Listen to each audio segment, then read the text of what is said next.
l'histoire de la canonisation. Je vais vous expliquer concrètement, depuis le début des premiers siècles à aujourd'hui, ce qu'est en fait cette histoire de la canonisation qui pose beaucoup de questions.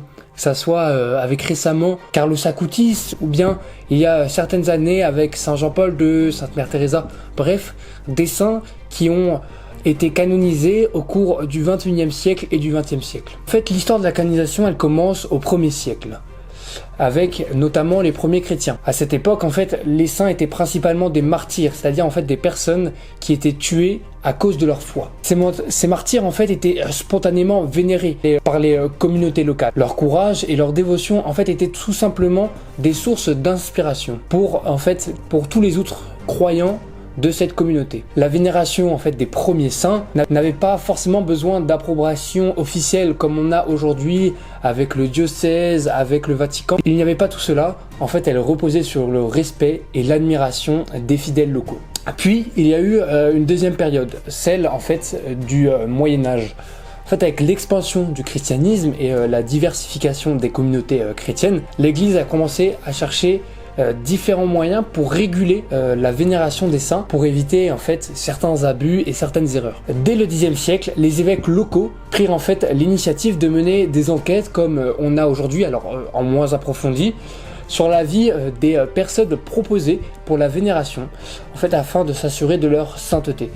En fait, cette formalisation progressive, comme on peut l'appeler, en fait vise à garantir que seuls ceux qui avaient mené une vie véritablement exemplaire et pieuse soient en fait honorés de cette vénération et de cette canonisation. Puis en 1170, le pape Alexandre III a pris une décision majeure en fait pour le processus de cette canonisation. Il est décrété que seule l'Église romaine, et bien l'Église romaine par l'autorité du pape, pourrait déclarer quelqu'un comme saint.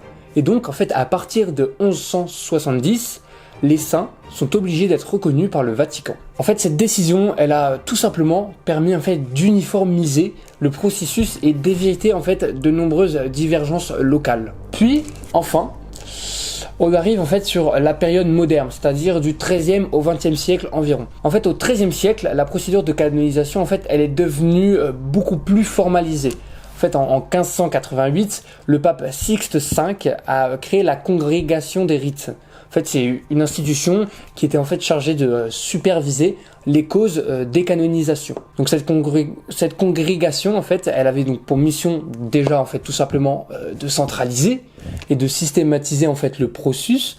En fait, ce qui rendait les enquêtes sur la vie des personnes vouant à être saints beaucoup plus rigoureuse, et on se posait beaucoup plus de questions, il y avait une enquête beaucoup plus approfondie sur le sujet, ce qui pouvait en fait vraiment permettre de savoir si la personne était prête à devenir un saint ou une sainte reconnue par l'Église catholique romaine. Puis, au fil des siècles, en fait, les critères de canonisation se sont précisés.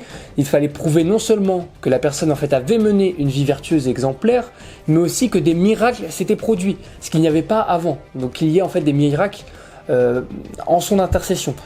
Il y avait totalement jamais eu ça avant, et c'est en fait une des nouvelles lois qui est une des plus importantes sur la sélection des personnes qui sont vouées à être saints. C'est le fait qu'il y ait eu plusieurs miracles en son nom et qu'il y ait après une enquête dessus. Mais c'est l'apparition en fait de ce processus du fait qu'il y ait des miracles qui entrent en jeu et qui est de plus important sur la validation de la sainteté d'une personne. Puis après en fait les canonisations sont devenues des événements qui étaient solennels et publics, c'est-à-dire que le Vatican annonçait au public, au monde entier, que telle personne allait être vénérable, puis après bienheureux, puis saint. En fait le processus de canonisation devient universel et à la portée de tous pour savoir qui sont les nouveaux saints de l'Église catholique. Et en fait du coup ça a attiré de nombreux fidèles, en fait mettant en lumière l'importance de la sainteté aujourd'hui dans la vie des catholiques. C'est vrai que nous sommes tous voués à être appelés saints et saintes de Dieu, et c'est pour ça qu'en fait le fait que la canonisation soit rendue publique, ça montre en fait à quel point c'est important pour nous catholiques de devenir et de faire de nous des hommes saints et saintes de l'Église catholique. Puis aujourd'hui, il y a en fait, donc au XXIe siècle, un nouveau en sorte processus de canonisation qui commence tout simplement en fait par une enquête locale, donc menée par l'évêque du diocèse. C'est d'abord eux qui vont mener l'enquête pour qu'on soit sûr qu'on puisse envoyer le dossier après à la congrégation, donc pour les causes des saints au Vatican. Donc en fait l'évêque du diocèse va voir déjà où la personne a vécu, sa vie, faire une enquête qui va être soit concluante soit non, et après ça va être transmis à cette congrégation pour les causes des saints au Vatican. En fait cette congrégation après elle va évaluer le dossier, et si les critères sont remplis, en fait elle va recommander la béatification puis la canonisation de la personne. En 1983, donc le pape Jean-Paul II, donc lui a révisé pratiquement une grande partie de ces procédures de canonisation, en fait pour les rendre beaucoup plus rigoureuses et systématiques. En fait, ça permet qu'en fait une personne qui a une vie de vertu héroïque et des réalisations de miracles attribuées donc à l'intercession de nombreuses personnes, en fait sont généralement nécessaires. C'est beaucoup plus important. Et un miracle pour la béatification et encore un autre pour la canonisation. En fait, un miracle ne suffit pas pour être saint, il en faut plusieurs parce que il faut qu'on soit sûr que cette personne est bien présente aujourd'hui pour intercéder au nom de nous, pour faire monter nos prières à Dieu. Après, aujourd'hui, sous le pape François, de nombreuses procédures se sont quand même simplifiées. On a une rigueur qui est un peu moins présente, notamment pour reconnaître en fait les martyrs contemporains, comme ceux tués en raison en fait de leur foi, dans des contextes de persécution moderne, de guerre, par exemple, je pense aux chrétiens persécutés en Orient. Il a également en fait promu des canonisations de groupes, en reconnaissant en fait des ensembles de martyrs ou des figures exemplaires en même temps. Il peut maintenant y avoir des canonisations de groupes et non pas forcément d'une seule personne, de plusieurs personnes, non. Un groupe peut être saint. On peut dire par contre, par exemple, les saints innocents, par exemple, on les connaît, c'est les bébés qui ont été tués lorsque on cherchait Jésus quand il était né.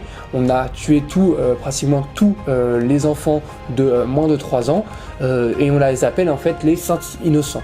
Voilà. Et donc c'est des procédures aujourd'hui qui ont été un peu plus simplifiées, ce qui montre quand même un peu la faiblesse de l'Église, qui voit qu'il y a souvent peut-être une perte d'allure. C'est le fait de simplifier cette canonisation, mais ça vous montre en fait que le principe de canonisation en fait c'est quelque chose qui est inné chez en fait les catholiques, c'est-à-dire qu'on est tous voués à être saints et sainte de Dieu. Aujourd'hui, nous en tant que catholiques, lorsque on vit, lorsqu'on parle avec des gens, lorsqu'on discute, il faut qu'on soit resplendissant de la foi de Dieu, qu'on soit resplendissant de la chrétienté. Et c'est quelque chose qui est super important, car c'est comme ça qu'on pourra vouer à être saint, c'est que en haut, Dieu nous sera reconnaissant et nous pourrons siéger avec Dieu au paradis. Voilà. Et je pense que ça, c'est un des points les plus importants sur la canonisation, c'est qu'aujourd'hui, nous, chrétiens catholiques, nous sommes voués à être saints et saintes de Dieu.